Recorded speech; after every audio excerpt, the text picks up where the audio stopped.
जागृति ही तब होती है जब पतन होने लगता है।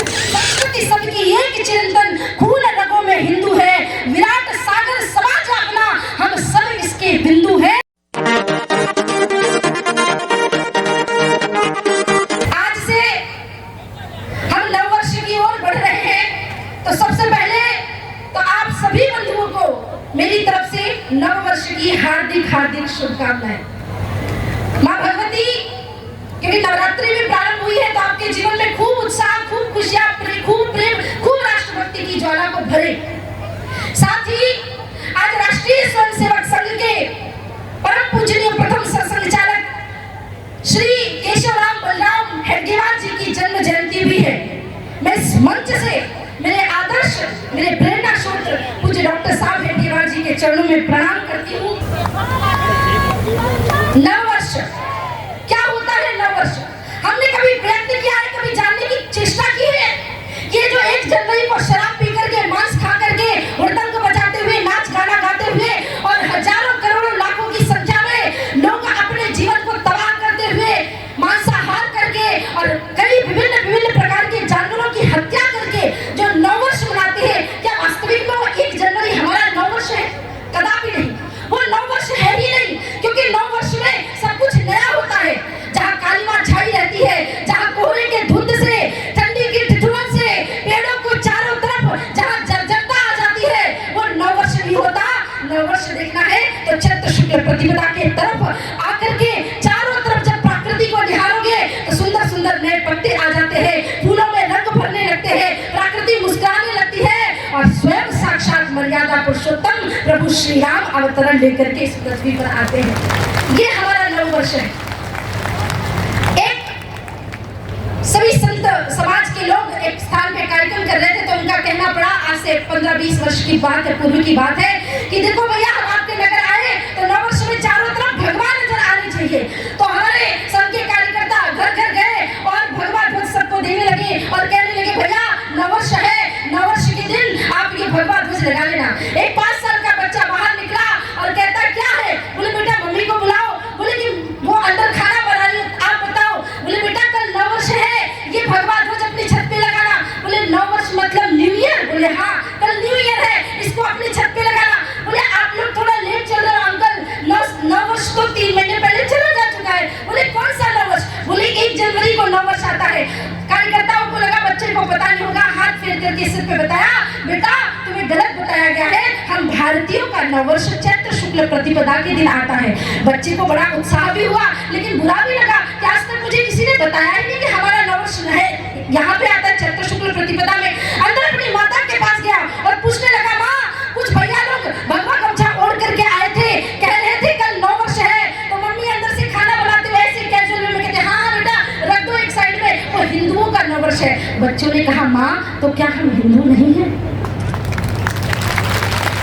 कहीं आपका बच्चा आपसे ये प्रश्न करने ना बैठ जाए कि हम हिंदू हैं कि नहीं, और आपको अपने आप में शर्म आए, उससे पहले आज से ही 1 जनवरी का बहिष्कार करें और चैत्र शुक्ल प्रतिपदा का इतना अद्भुत स्वागत करें कि भारतीय नववर्ष की जो गुंजायमान है, जो उत्साह है, वो पूरी दुनिया में जाए। और मुझे तो लगता है राजस्थान में, क्योंकि लगभग 6 वर्षों से मैं नववर्ष में भारत के इस मेवाड़ क्षेत्र में ही आ रही हूँ, तो मेरा अनुभव इतना अच्छा है कि कोई अगर अभी सैटेलाइट के माध्यम से राजस्थान का चित्र देख रहा होगा तो राजस्थान का पूरा मैप भगवा में नजर आ रहा होगा। राजस्थान की इतनी गारंटी तो मैं ले सकती हूँ, इतना भगवा में आप लोगों ने कर दिया है।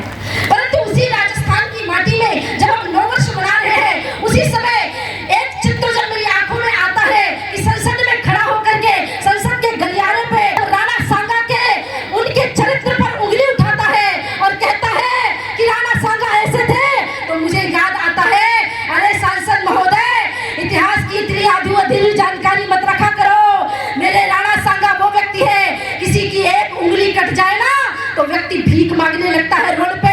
मेरे राणा सांगा वो है, एक हाथ कट गया, एक पांव कट गया, एक आंख चली गई, पर उनकी तलवार ने युद्ध मैदान पे अपना पराक्रम दिखाना नहीं छोड़ा। वो राणा सांगा जो एक पैर पर खड़े होकर के युद्ध लड़ते रहे, तुम उन्हें बताओगे? और बाबर जैसे टुट पुजिए को मेरे राणा सांगा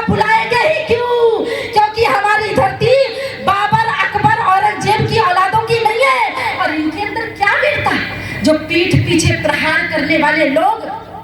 राजस्थान की माटी का इतिहास इसलिए भी बहुत आगे है कि शत्रु को देख करके, निहत्थे शत्रु को देख करके राजस्थान के लोगों ने कभी उन पे शस्त्र नहीं उठाया, बल्कि उनको गले से लगा करके जल पिलाया और उनके हाथ में तलवार पकड़ाई कि तुम मेरे साथ राजपूती तरीके से युद्ध करो, किसी निहत्थे पे हम वार नहीं करते।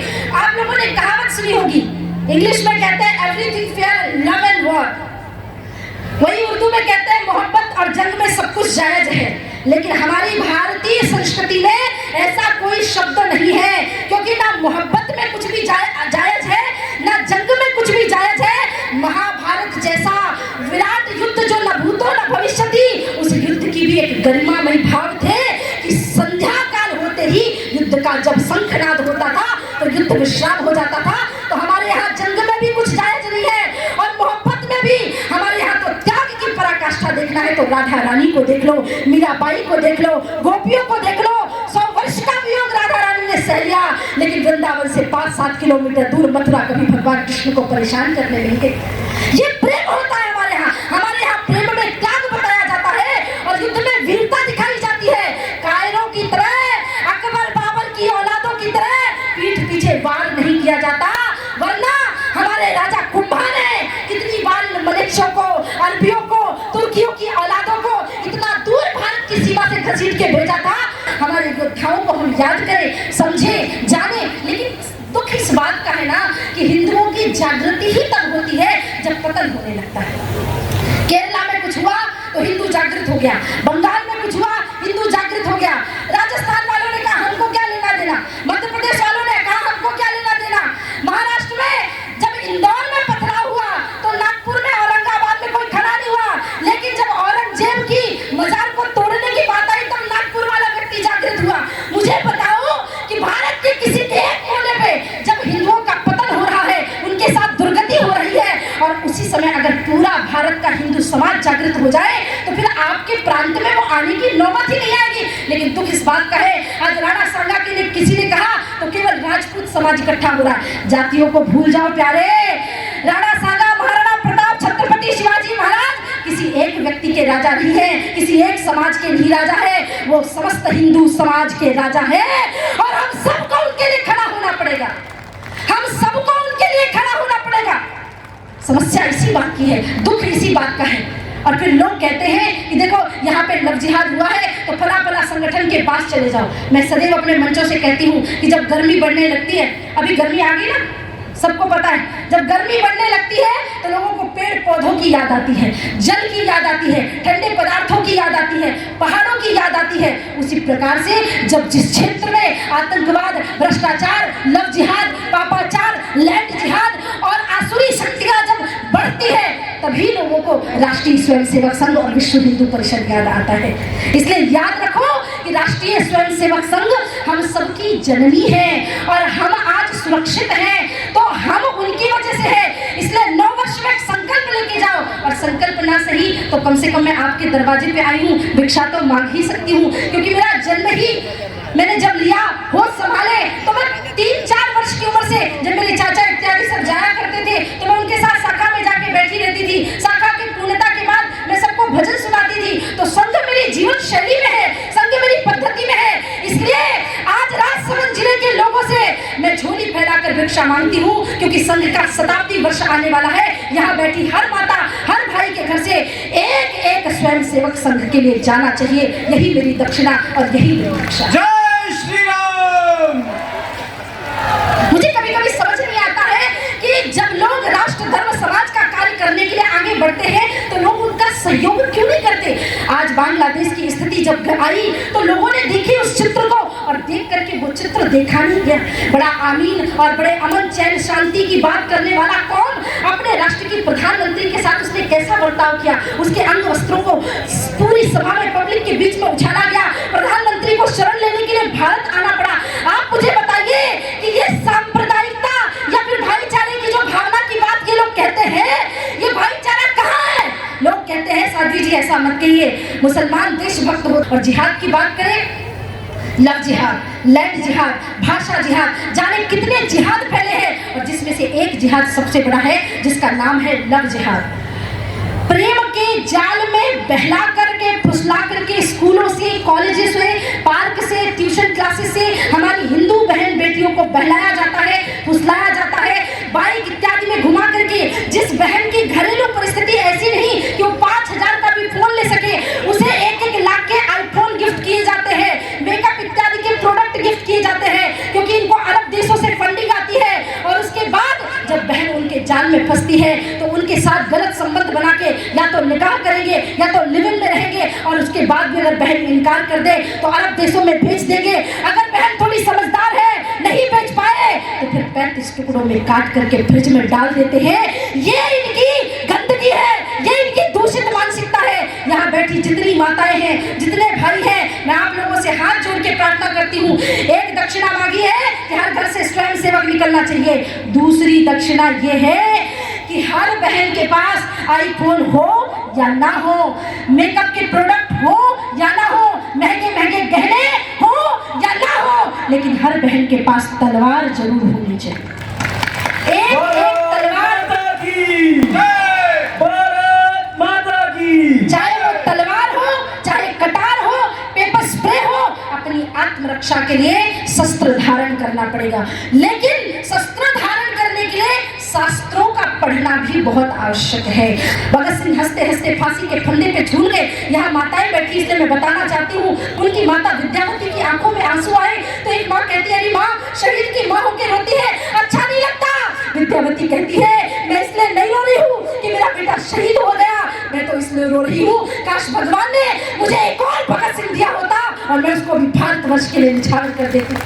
अंत में मैं आप लोगों से बस एक प्रार्थना करना चाहती हूँ, क्योंकि मेरा जो जीवन है, मैंने भागवत कथा करना प्रारंभ किया था, लेकिन जब मैंने देखा कि इस देश में प्रभु श्री राम लला का मंदिर नहीं बना, हम बड़े बड़े घरों में रहते हैं, गौ माता सुरक्षित नहीं है, मेरे जीवन के मात्र 2 संकल्प रहे। एक, अयोध्या में भव्य प्रभु श्री राम का मंदिर बन जाए, जो कि वो संकल्प पूर्ण हो चुका है। 22 जनवरी के दिन जब अयोध्या में प्रभु श्री राम लला सरकार विद्यमान हुए, और उसके बाद जब मेरी पहली धर्म सभा थी, उस धर्म सभा में लोग मुझे क्योंकि कहते थे मंदिर वहीं बनाएंगे, तारीख नहीं बताएंगे, मंदिर वहीं बनाएंगे, तारीख नहीं बताएंगे, हमने चिल्ला करके कहा, सुनो बाबर, तेरी छाती पे भगवा ध्वज लहराया है, क्योंकि सौगंध राम की खाई थी ना, मंदिर वहीं बनाया है। और अभी तो केवल झांकी है। जय जय श्री राम। इसके आगे की लाइन को भूलना नहीं है कि अभी तो केवल झांकी है, मथुरा काशी बाकी है। मथुरा काशी, मथुरा भी लेंगे, काशी भी लेंगे, भोजशाला भी लेंगे, संबलपुर भी लेंगे, और जितने विधर्मी हैं। मुझे एक बात बताओ, अगर किसी की समाधि बनती है तो महापुरुष की बनती है, किसी संत की बनती है, मंदिर बनते हैं, भगवान के बनते हैं, किसी राक्षस का मंदिर बनते हुए या समाधि बनते हुए देखिए आपने। लेकिन इतने दुख की बात है कि अभी थोड़े दिन पहले पूरा भारत जल रहा था, सिर्फ एक औरंगजेब की समाधि, या समाधि कहना तो उसके लिए मतलब बहुत बड़ी बात हो गई, एक मजार के लिए, उस मजार में, उस कब्रिस्तान को बचाने के लिए बहुत सारे तरह तरह के मुसलमान कहने लगे औरंगजेब बड़ा महान आदमी था। अरे भैया, अगर औरंगजेब महान था तो महाराणा प्रताप क्या थे? महान महाराणा प्रताप थे। औरंगजेब एक विधर्मी था, और किसी भी प्रकार के विधर्मी की, किसी भी प्रकार की मजार को भारत देश में कोई शरण नहीं मिलेगी। अरब देश में जाके बनाओ उनकी मजारें, भारत देश में रहने का अधिकार नहीं है, और ना उनकी किसी समाधि की यहाँ पे आवश्यकता है। धीरे धीरे समय आएगा, वक्फ बोर्ड से लेकर के जितनी भी प्रकार की कुरीतियां, क्योंकि आज नव वर्ष है तो नव वर्ष में संकल्प सिद्धि की बात हम करेंगे। जिस संकल्प सिद्धि में हमें गौ माता की रक्षा करनी है, नव जिहाद से बहनों को अपने भारत देश को बचाना है, नव संस्कृति का निर्माण करने के लिए घर घर में होम हवन पूजन पाठ के कार्यक्रम कराने हैं, गांव गांव में कथाएं, भागवत कथा, राम कथा, कृष्ण कथा, शिव कथा के सुंदर गुणगान कराने हैं। जब इस प्रकार से हमारे देश में कार्य आगे बढ़ेगा तो फिर मुझे लगता है कि वो दिन दूर नहीं, हम सभी उच्च स्वर में ये कह सकेंगे कि लोकसभा बसंती चोला पहन के जिस दिन आएगी, गली गली मेरे भारत की वृंदावन बन जाएगी। फिर उस दिन हमें मथुरा के लिए काशी के लिए लड़ने की या मंचों पे चिल्लाने की या बोलने की आवश्यकता नहीं पड़ेगी। आज मैं आप सभी के सम्मुख आई हूँ, आप सबसे हाथ जोड़ के प्रार्थना करती हूँ कि इस नव वर्ष में ये संकल्प लें और संकल्प सिद्धि को पूर्ण करने के लिए हर रोज कार्य करें। ऐसा एक भी दिन ना हो आपका जो भारत भारती के कार्य से विमुख होकर के जाए। हम सभी लोग दोनों हाथ उठाएं और अपनी वाणी को मैं विश्राम करूं, क्योंकि मैं सदैव एक बात मानती हूं कि जाति पाति केवल और केवल हम सबको बांटने के लिए बताई गई है। मैं राजपूत हूँ, मैं वैश्य हूँ, मैं जैन हूँ, मैं ये फला जाति का हूँ, मैं ये फला जाति का हूँ, लेकिन जो व्यक्ति संघ की परिपाटी से जुड़ा है उसे ये बात पता है कि पूज्य गुरु जी ने कहा है, हिंदवः सहोदरा सर्वे न हिंदू पठितेत भवेत् मम दीक्षा हिंदू रक्षा मम मंत्र समानता।